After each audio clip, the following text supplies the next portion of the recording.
Hey y'all, I am so excited to talk about something near and dear to my heart, making your house truly feel like home, one thoughtful touch at a time.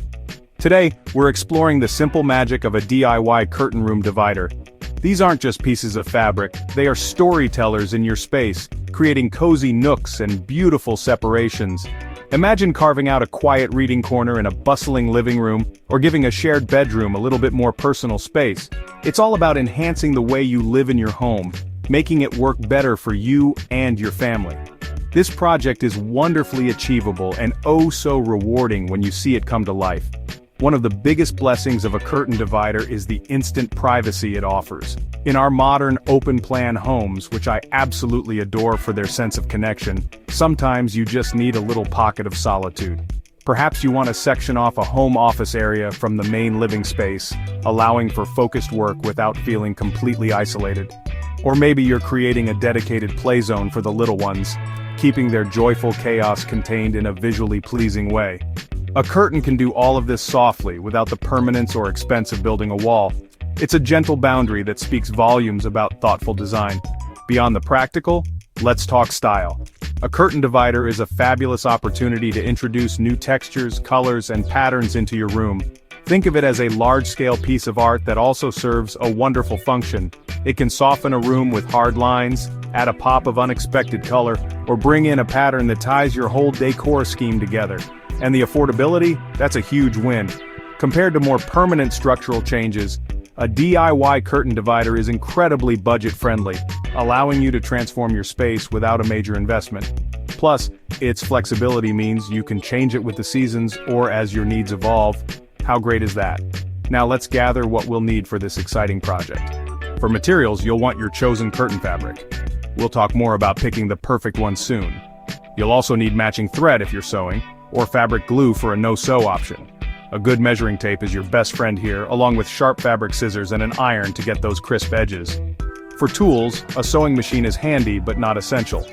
You'll definitely need a curtain rod or a creative alternative like a sturdy wire or pipe, plus brackets to hold it up. A level will ensure everything hangs straight, and a drill and pencil will be needed for installing those brackets securely. Don't worry, you can find affordable options for all these items. Alright, let's get to the fun part. Planning where your beautiful new divider will go. This is where you get to dream a little. Think about the main purpose of your divider. Are you aiming to create more privacy, or is it more about visually separating two different functional zones?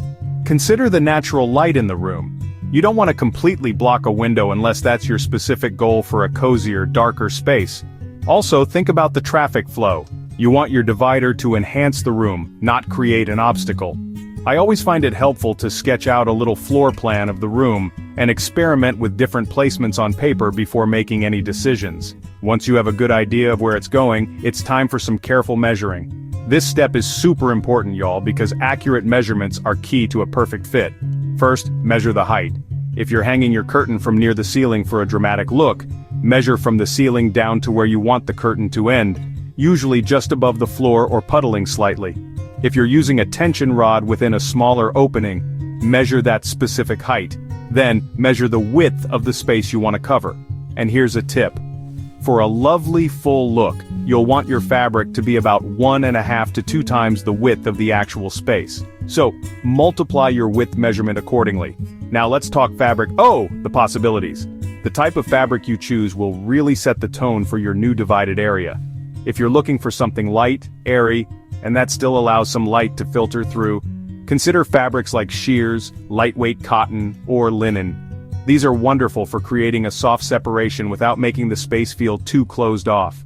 They drape beautifully and can add a touch of breezy elegance. Think about a soft white sheer for a dreamy feel, or a light-colored linen for a more organic, textured look. These options are great if you still want the two spaces to feel connected.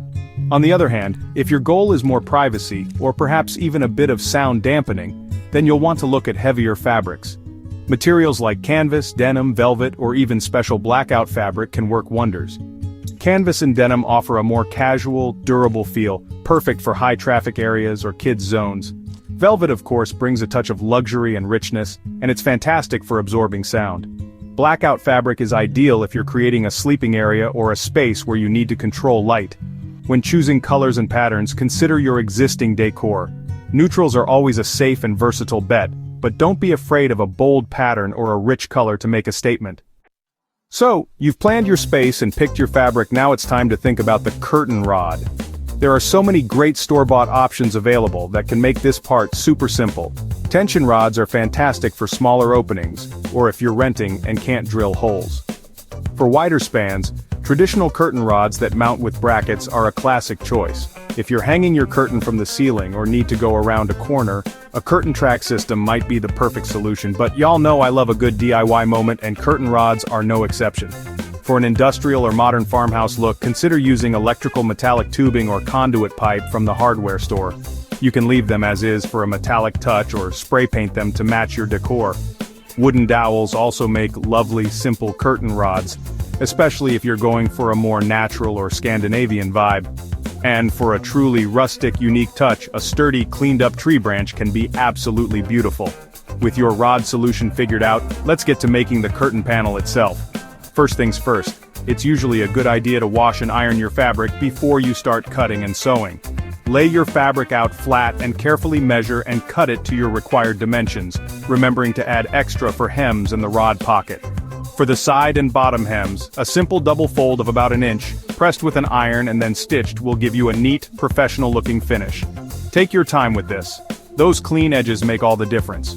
Creating the rod pocket at the top is the next step, and it's easier than it sounds. To make it, fold the top edge of your fabric down. The depth of this fold will depend on the thickness of your curtain rod. Fold the raw edge under by about ½ inch, press it. Then fold the larger section down again, press, and stitch along the bottom edge. And just like that, you've got a pocket ready for your rod. We're on the home stretch, and it's time to get that beautiful curtain hung. If you're doing a wall-to-wall installation, you'll mark where your brackets will go on opposing walls, ensuring they're at the same height using a level. Then, drill your pilot holes and screw in the brackets. For ceiling-mounted tracks, you'll follow the manufacturer's instructions, usually involving screwing the track directly into ceiling joists, or using appropriate anchors for drywall. Corner installations might use a special curved rod or two separate rods meeting at a corner bracket. Once your rod or track is securely in place, carefully thread your curtain onto the rod, or attach the curtain hooks to the track gliders. Step back and admire your work. Now for the really fun part, styling your new curtain divider. This is where you can let your personality shine. Don't be afraid to play with patterns and textures.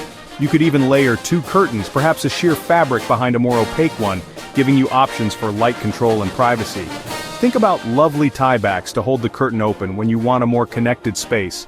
You can use fabric strips, rustic rope, or even a stylish leather cuff.